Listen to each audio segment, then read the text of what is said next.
Hello दोस्तों, नमस्कार।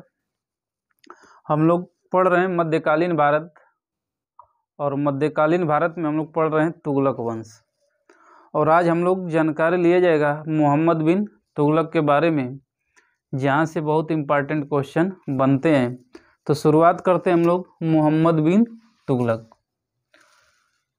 जो इसका शासन काल है 1325 से 51, 1325 से 51 तक इसने दिल्ली सल्तनत पर कार्य किया है, शासन किया है। इसका वास्तविक नाम पूछा गया है तो जौना खां या जूना खां या उलुग खां, जौना खां या उलुग खां। देखिए, सल्तनत काल का सबसे विद्वान, शिक्षित एवं योग्य शासक है मोहम्मद बिन तुगलक, मोहम्मद बिन तुगलक। लेकिन इसने इतना प्रैक्टिकल किया है, इतने प्रयोग किए हैं कि सनक भरी योजनाओं के कारण इसे कहा जाता है, निम्न उपाधियां दी गई। इतिहासकारों ने कहा पागल, किसी ने कहा रक्त पिपासु, स्वप्नशील, बुद्धिमान मूर्ख उपाधि दी गई। विरोधाभासों का गट्ठर या पिटारा भी इसे कहा गया है। और प्रिंस ऑफ मनियर्स किसने कहा है तो एडवर्ड थॉमस ने ना। इसकी सनक भरी योजनाएं, यानी पल पल ये अपनी योजनाएं बदलता रहता था, बनाता रहता था। इस कारण से इसे पागल, रक्त पिपासु, स्वप्नशील, बुद्धिमान मूर्ख, विरोधाभासों का गट्ठर या पिटारा और प्रिंस ऑफ मनियर्स की उपाधि या नाम से संबोधित इतिहासकारों ने किया है। देखिए, यह शिष्य है शेख अलाउद्दीन का, शेख अलाउद्दीन का यह शिष्य है। ठीक, तो मोहम्मद बिन तुगलक जौना खां या जूना खां या उलुग खां के नाम से प्रसिद्ध है। बार बार क्वेश्चन पूछा गया है कि पागल शासक किसे कहा गया है। ठीक, तो मोहम्मद बिन तुगलक को। आगे देखते हैं मोहम्मद बिन तुगलक के द्वारा किए गए महत्वपूर्ण कार्य। इसके द्वारा किए गए महत्वपूर्ण कार्य बहुत ही प्रसिद्ध रहा है। इसकी राजधानी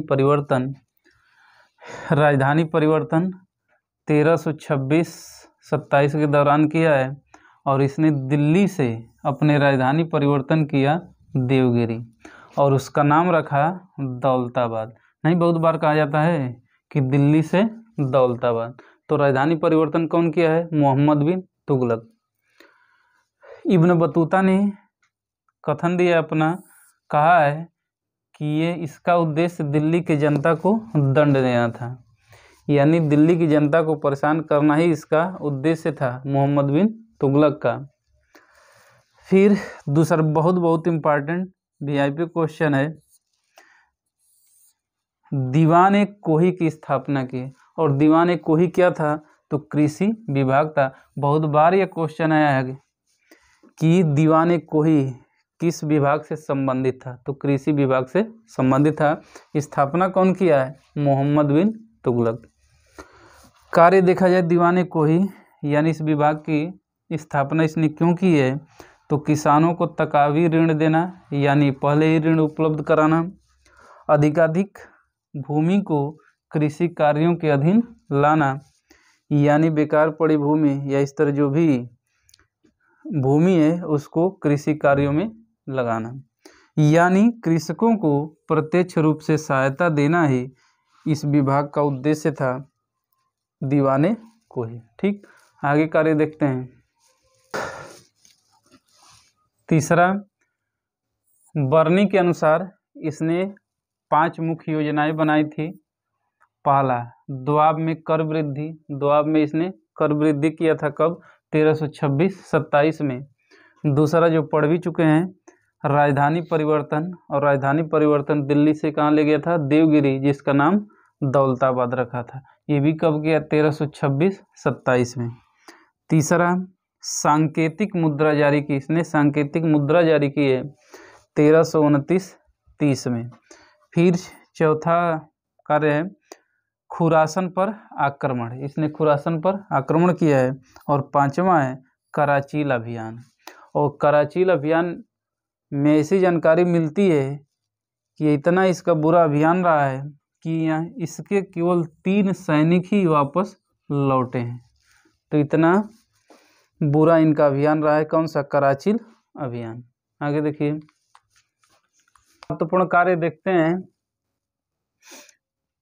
इसने सिक्कों पर जो शब्द उत्कीर्ण कराए अल सुल्तान जिल्ली अल्लाह, यानी सुल्तान ईश्वर की छाया है, ईश्वर सुल्तान का समर्थक था ना, ईश्वर सुल्तान का क्या है? समर्थक है। इसने सिक्कों पर यह उत्कीर्ण कराया है अल सुल्तान जिल्ली अल्लाह। अगला, हिंदुओं के त्यौहार में इसने त्यौहार जैसे होली में इसने भाग लिया है। प्रथम शासक है जिसने हिंदू के त्योहारों में भाग लिया है, होली में भाग लिया था। पहला सुल्तान जो अजमेर में शेख मोइनुद्दीन चिश्ती की दरगाह पर गया है और बहराइच में सलार मसूद गाजी के मकबरे पर भी गया है। ठीक ना, इतना महत्वपूर्ण कार्य किया है। ऐसा माना जाता है कि यह पहला सुल्तान था जो शेख मोइनुद्दीन चिश्ती और सलार मसूद गाजी के मकबरे पर गया है। अगला, इसने गैर तुर्कों और भारतीय मुसलमानों को भी सरकारी पद पर नियुक्ति दी थी। ठीक ना, नियुक्त किया था। इतना बढ़िया कार्य किया है कि गैर तुर्क लोगों को भी और भारतीय मुसलमानों को भी सरकारी पदों पर नियुक्त किया था। अब देख लेते हैं महत्वपूर्ण जानकारी मोहम्मद बिन मोहम्मद बिन तुगलक से संबंधित महत्वपूर्ण तथ्य। पहला, जब इसकी मृत्यु होती है तो बदायूं ने कहा है कि सुल्तान को उसकी प्रजा से और प्रजा को अपने सुल्तान से मुक्ति मिल गई। इतना भाई साहब महान थे कि सुल्तान को उसकी प्रजा से और प्रजा को अपने सुल्तान से यानी मोहम्मद बिन तुगलक से मुक्ति मिल गई। यह एक प्रयोगकर्मी प्रैक्टिकल व्यक्ति था और सनकी शासक था। सल्तनत काल का विस्तार सबसे अधिक देखा जाए तो इसी के शासनकाल में हुआ है। इसी के शासनकाल में मोरक्को के निवासी इब्न बतूता भारत आया है। पिछले वीडियो में भी हम लोग इब्न बतूता के बारे में पढ़ा है, जिसको मोहम्मद बिन तुगलक ने राजदूत बनाकर चीन भेजा था और अपने दरबार में काजी नियुक्त किया था। तो बहुत बार क्वेश्चन पूछा गया है इब्न बतूता कहाँ का निवासी था और किसके समय में भारत आया था। ठीक, बहुत इम्पॉर्टेंट है आगे वाली लाइन कि मोहम्मद बिन तुगलक के शासनकाल में दक्षिण में हरिहर एवं बुक्का नामक दो भाइयों ने 1336 में विजयनगर साम्राज्य की स्थापना की। कमेंट करके आपको बताना है विजयनगर साम्राज्य की राजधानी कहाँ थी। ठीक, फिर महाराष्ट्र में अलाउद्दीन बहमन शाह या हसन गंगू ने 1347 में बहमनी राज्य की स्थापना की।